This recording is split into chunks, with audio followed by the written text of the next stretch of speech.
COVID-19 જન આંદોલનના ભાગરૂપે ભાવનગર મહાનગરપાલિકા કચેરી ખાતે અધિકારીઓ તથા કર્મચારીઓ દ્વારા શપથ ગ્રહણ કરવામાં આવ્યા હતા.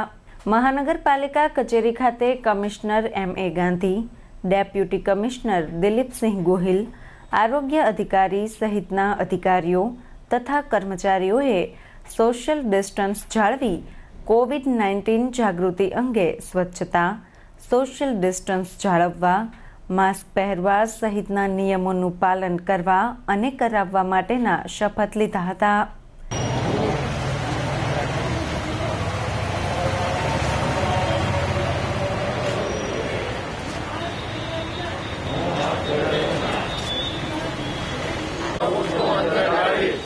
વારંવાર સાબુથી હાથ ધોઈ કે સેનિટાઈઝ કરતો રહીશ. સ્વજનોની રોગ પ્રતિકારક શક્તિ વધારવા આયુષ્યની ઉપચાર પદ્ધતિઓ અપનાવીશ અને યોગ વ્યાયામ ઇત્યાદિથી જીવનશૈલી સુધારીશ તથા બીમાર લોકોની વિશેષ કાળજી રાખીશ. આ અંગે ડેપ્યુટી કમિશનરે માહિતી આપી હતી. કોવિડ-19ની મહામારીને કારણે સમગ્ર દેશની અંદર સમગ્ર દુનિયાની અંદર અનેક માણસો આ મહામારીનો ભોગ બન્યા છે અને ઘણા બધા માણસો મૃત્યુ પણ.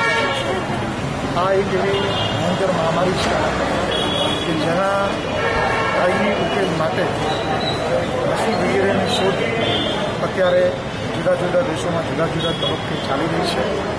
હાલની અંદર એની સૌથી વધારે જો કોઈ તેને અટકાવવાનો ઉપાય હોય તો એ ફક્ત એના જે પ્રોટોકોલ્સ છે, જેવું કે માસ્ક પહેરવું, હાથ સેનિટાઈઝ કરવા, યોગ પ્રાણાયામ કરવા, સમગ્ર રાજ્યની અંદર એકી સાથે પ્રતિજ્ઞા લેવાનું આયોજન કરેલું છે.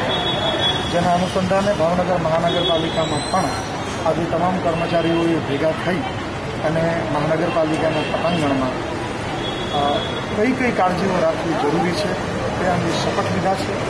એ સિવાય અમે મહાનગરપાલિકાના તમામ કર્મચારીઓને વિનંતી કરી છે કે તેઓ આવી જ રીતના શપથ તેમના ઘરે પણ લે અને એ વિડીયોઝ છે એ અપલોડ કરે, જેનાથી આ બાબત વધુમાં વધુ ફેલાય અને લોકો કેવા પ્રકારની કાળજી રાખવી કોવિડ-19 અંગે જરૂરી છે તેનાથી માહિતગાર થાય અને તેનું મહત્વ સમજે.